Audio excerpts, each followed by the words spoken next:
A Cadeia da Prece, Jesus mais perto de você.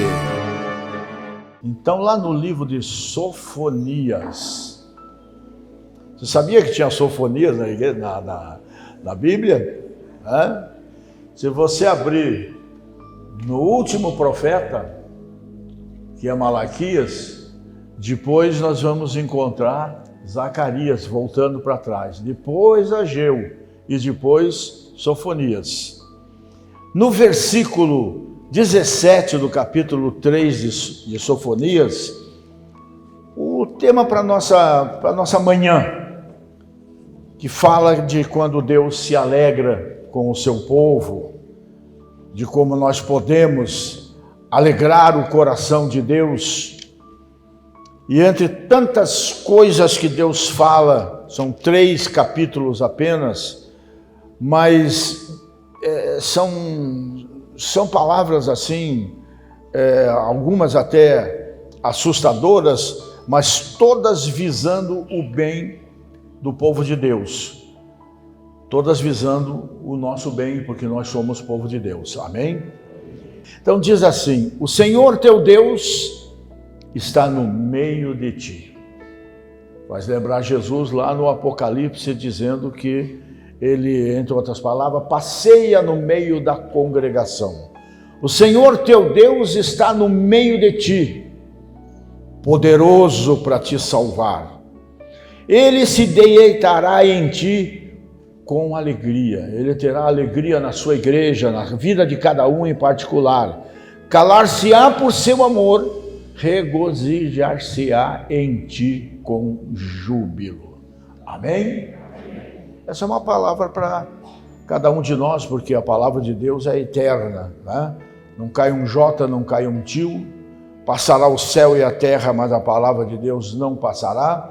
A alegria do Senhor, também está escrito, é o que mesmo?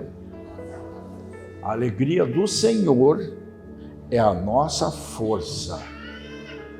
No Salmo 41:10 diz que Deus se alegra quando o inimigo não nos vence. Estou citando essas coisas para você entender que, de um modo geral, Deus é Pai.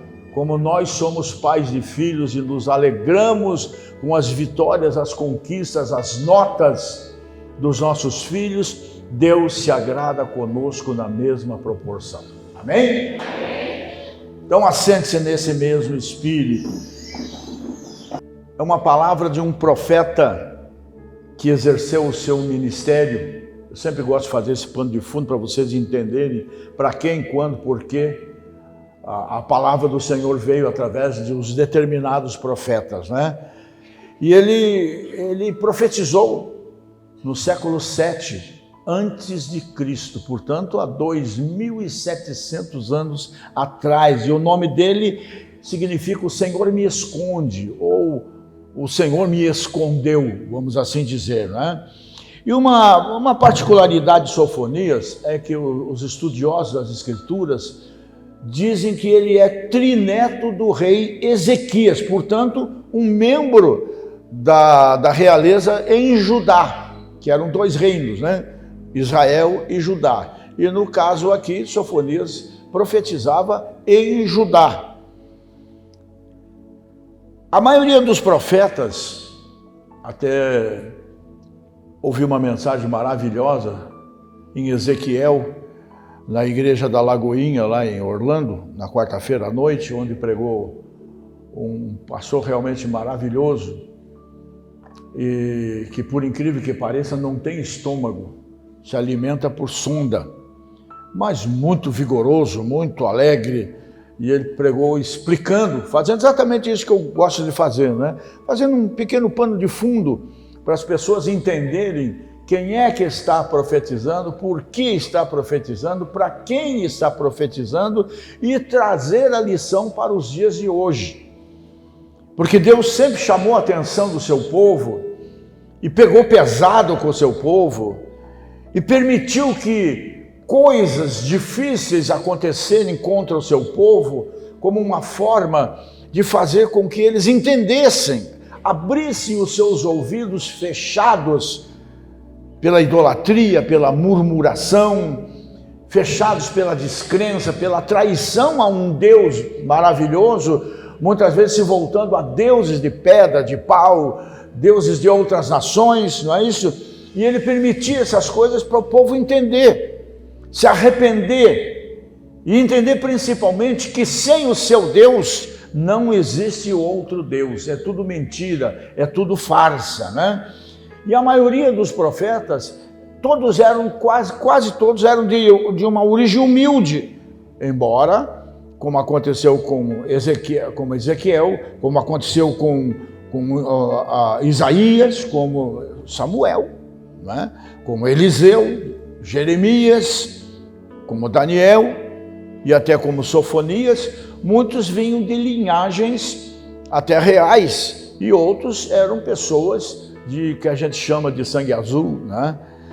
E acredita-se que o Sofonias tenha pregado essa dura mensagem de juízo contra Jerusalém logo após Israel ter sido levada cativa pelos assírios e Deus querendo livrar Judá, enfim, da mesma condenação, vamos assim dizer, da mesma aflição, né? E com medo, vamos assim dizer, de Judá seguir o mesmo caminho do reino do norte, o profeta é levantado por Deus para chamar a atenção da nação contra os seus pecados, para que se arrependessem e não sofressem as mesmas consequências que o lado de lá Israel estaria sofrendo, se tornando prisioneiro dos assírios.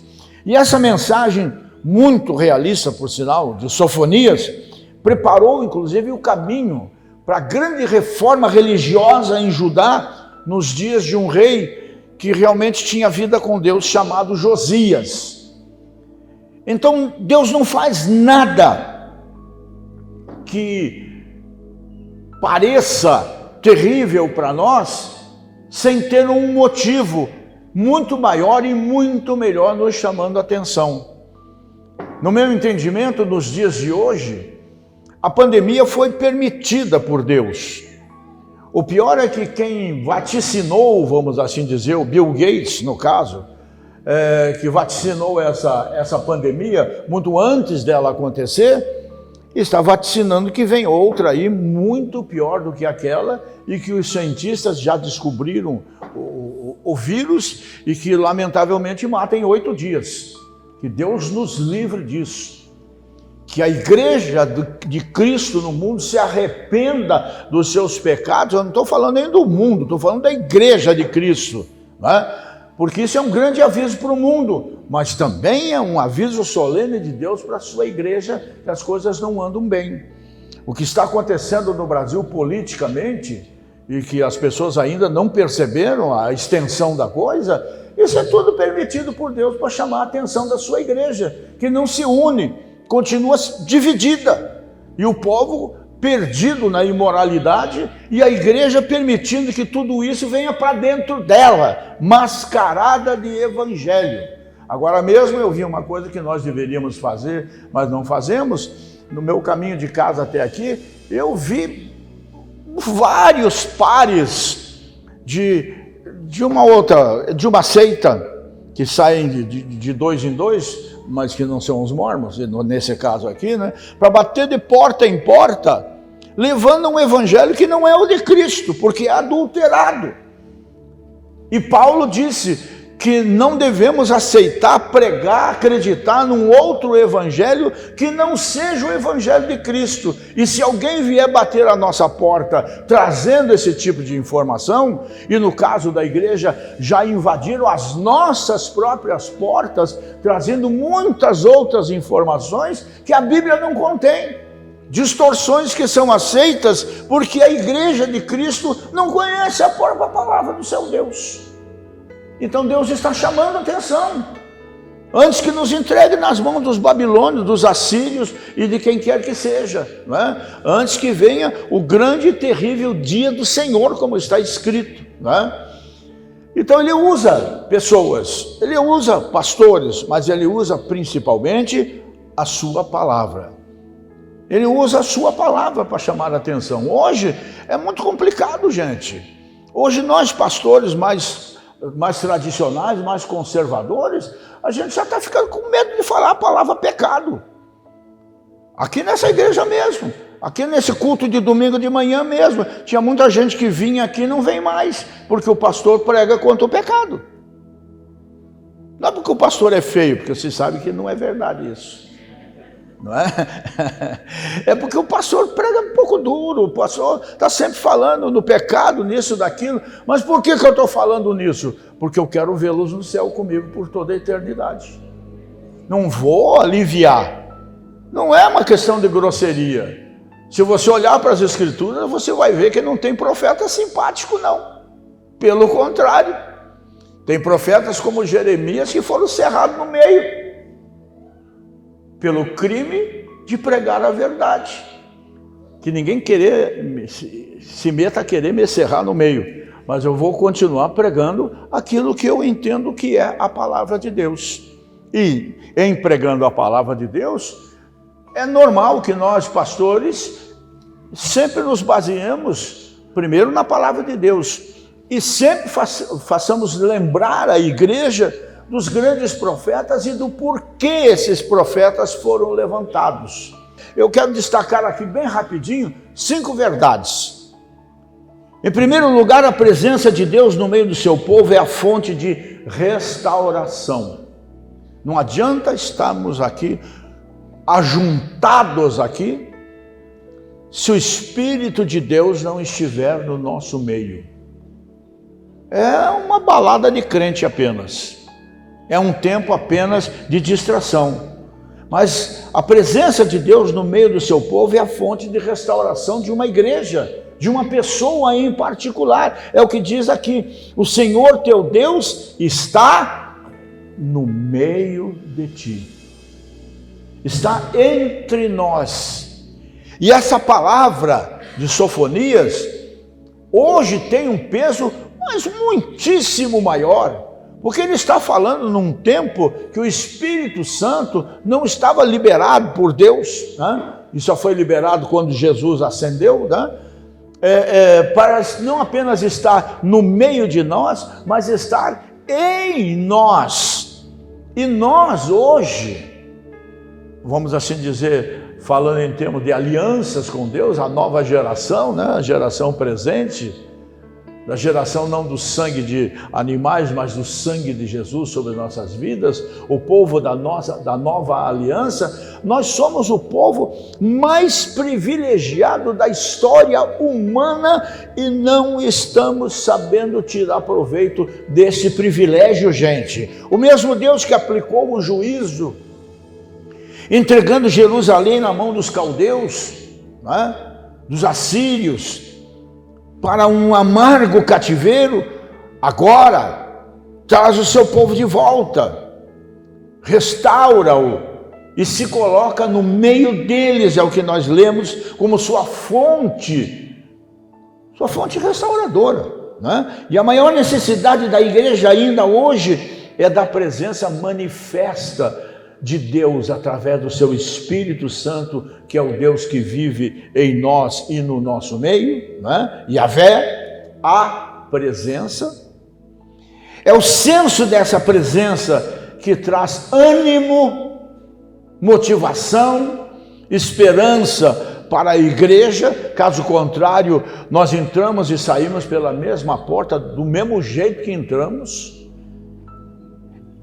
É a consciência dessa gloriosa presença que aquece o nosso coração, que reaviva a nossa alma, a nossa fé. E eu estou falando de presença do Espírito Santo, não de emoção gerada, seja por cânticos, seja por gritos, seja por manifestações outras. Eu estou falando de uma alegria que vem de dentro para fora, não de fora para dentro. E de dentro para fora só tem uma fórmula: é o Espírito de Deus, é o próprio Deus vivendo em cada um de nós. É Yahvé, que eu tanto falo para vocês aqui, é a presença, é o grande eu sou, trazendo luz, verdadeira para os nossos caminhos, que é a palavra, lâmpada para os nossos pés e luz para o nosso caminho, né? Trazendo saúde, trazendo paz, trazendo alegria. Isto é o Evangelho de Cristo. Isto é a presença do Espírito Santo, que não precisa ser um estardalhaço, muito pelo contrário. É Deus falando com o profeta Elias na caverna. Não foi no barulho da saraiva de pedras, do vento, disso, daquilo, das tempestades e tudo mais, que Deus falou. Deus falou suavemente. Deus não fala aqui. Deus fala aqui. Deus não fala à carne, Deus fala ao Espírito, porque Deus é Espírito, como nós também somos um Espírito. A diferença, se me permite dizer, é que nós temos um pouco mais do que Deus. Nós vivemos num corpo e nós temos uma alma. É por isso, inclusive, que Satanás tenta de todas as maneiras entrar numa pessoa, para ter um corpo, para sentir alguma coisa, para acabar com alguém através dessa vida e depois acabar com ela como um bagaço de laranja já chupado. É assim que funciona. Em segundo lugar, não há circunstância tão difícil, tão impossível nas nossas vidas, que Deus não possa reverter com o seu poder imenso. Qualquer coisa na nossa vida, por mais difícil que seja, mais doloroso que seja, mais impossível que seja, o impossível é perfeitamente possível para Deus na vida de todos aqueles que nele confiam. Confie em Deus, descanse no Senhor. Depois de velho tenho aprendido muito isso, a tranquilidade no Senhor, não ficar mais correndo para cima e para baixo à procura disso ou daquilo, e nos lembrando da promessa que ele fez ao seu povo e depois fez especificamente a Josué. Fica firme na minha palavra, que os teus planos estejam espelhados nos meus planos e você vai fazer o teu caminho prosperar. Ele não diz, eu vou fazer. Você fará o seu caminho prosperar, acreditando no meu planejamento, no meu propósito para a sua vida. E é isso que nós precisamos entender. Precisamos entender que, firmados em Cristo, não vacilando, por mais difícil que esteja a tempestade, Ele sempre se levantará no barco da nossa vida para dizer ao mar e ao vento, aquieta-te, cala-te, e tudo vai voltar à paz na nossa vida, no nosso casamento, na nossa família, nas nossas finanças, na nossa saúde. Mas é uma questão de confiança, de fé. E não é uma fé como a maioria do povo tem, mesmo nas igrejas, que é meio supersticiosa, que ainda crê em coisas. É uma fé sobrenatural que acredita num Deus sobrenatural. Amém? Em terceiro lugar, a restauração do povo de Deus traz alegria ao próprio coração de Deus. Acredite, Deus se alegra com as tuas vitórias. Quem aqui é filho de Deus? Olha, tem gente por aí para todo lado aí que fala sobre o Rodrigo, né, que tem viajado, pregado pelo Brasil inteiro e está com uma agenda lotadíssima e tudo mais. Quem é honrado nisso? Para quem os pastores, os amigos ligam para dizer alguma coisa? Não é para o Rodrigo, é para mim. Cara, até o presidente, né, da igreja, numa convenção nacional com milhares e milhares de pessoas, o Rodrigo pregou aí, agora recente, e a expressão é essa, arrebentou, graças a Deus, né? Aí o Mário já abraçou ele lá em cima, nosso presidente, me viu lá embaixo, né? Disse assim, comandante, vou dizer uma coisa para você, hein? Esse guri saiu muito melhor do que você. Vou ficar com ciúme? É meu filho, está me honrando. E assim a nossa relação com Deus. Só nunca vamos ouvir isso, né? Esse teu filho, essa tua filha saiu melhor do que tu, né? Não vai dar, né? Aí também já é querer demais, né? Mas pode-se dizer alguém a Jesus, né? Poxa, Senhor, esse teu filho é a tua cara, não é? Dá para ver ao Senhor na vida dele. Isso pode ser realidade na nossa vida? Hein, gente? Então, a restauração do povo de Deus traz alegria ao próprio coração de Deus, porque está escrito aqui, ele se deleitará em ti com alegria. É mais do que uma simples alegria, é deleitar-se, não é? E quando o povo de Deus se volta para Deus com arrependimento, com sinceridade, Deus volta-se para o seu povo. Porque no nosso caso, e só no nosso caso, lá fora no mundo, em qualquer situação, qualquer profissão, qualquer circunstância, se você baixar a guarda, vai tomar bordoada. Com Deus é o contrário. Se eu me humilhar diante dele, eu serei exaltado. Esse é o segredo. Não adianta ir diante dele todo cheio de argumentos. Ah, por isso, por aquilo, por aquilo. Não tem essa. Tem que se assumir. Eu não fui o que eu deveria ser. Eu não tenho sido o que eu deveria ser. E assim por diante. Estou pagando preço, mas eu quero ser de verdade. Quero que o teu propósito se cumpra plenamente na minha vida. E com certeza nós vamos entender que a nossa vitória é a vitória de Deus. Que Deus gloria-se na nossa glória, se você pode entender, porque Ele também nos gloria. Em quarto lugar, vamos correr um pouquinho, a renovação que Deus opera na vida do seu povo é fruto do seu amor exagerado. O amor de Deus é exagerado. É exagerado em todos os sentidos.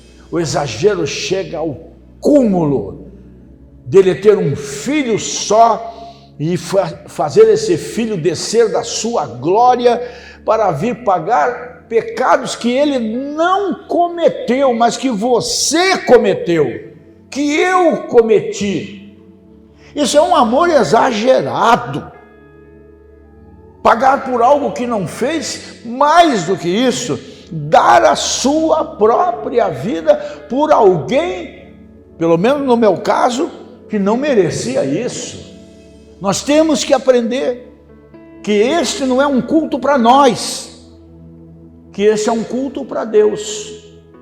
E quando nós oferecemos de todo o nosso coração um culto de celebração, um culto de gratidão ao nosso Deus, nós nem precisamos pedir nada, porque nós já estamos inseridos no contexto.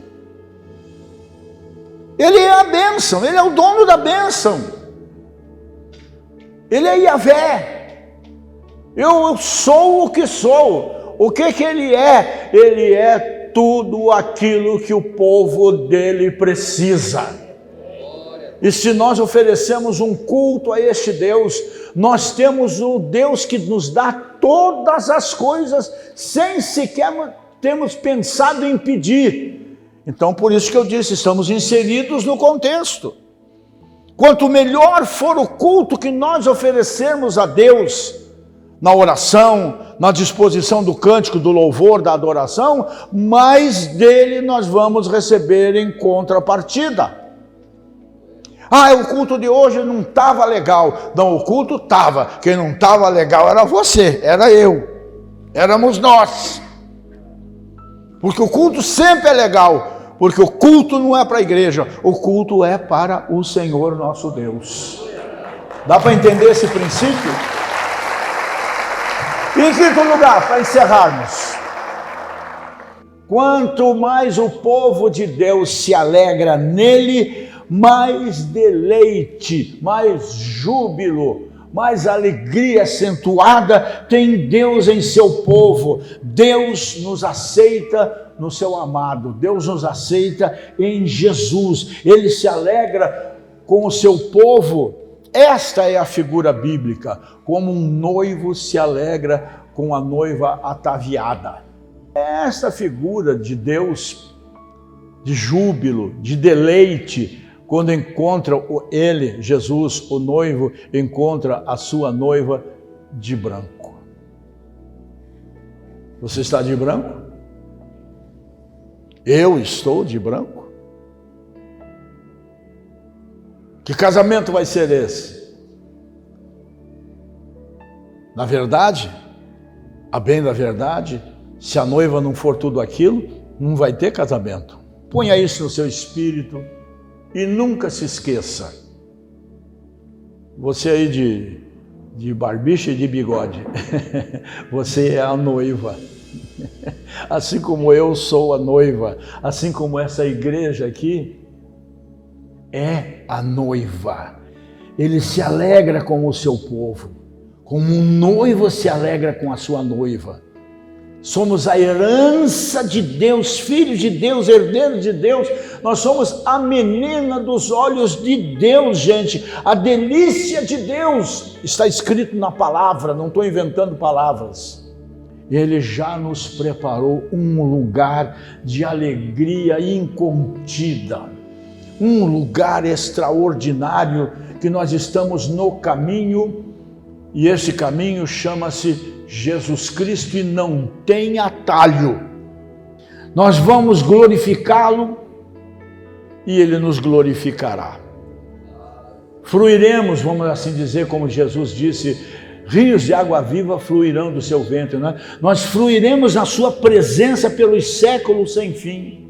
É uma graça imensa, é um amor eterno, é uma salvação bendita, são coisas absurdamente grandes, sobrenaturais, difícil de colocar em palavras, mas tudo isso nos está reservado por amor, esse amor exagerado de Deus.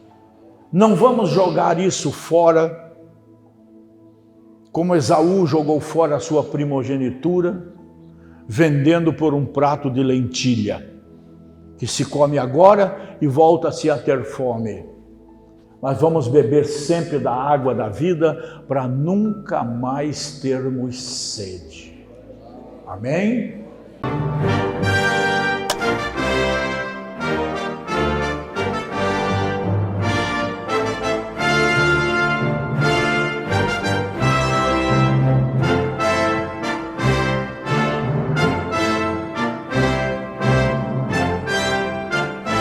A Cadeia da Prece, Jesus mais perto de você.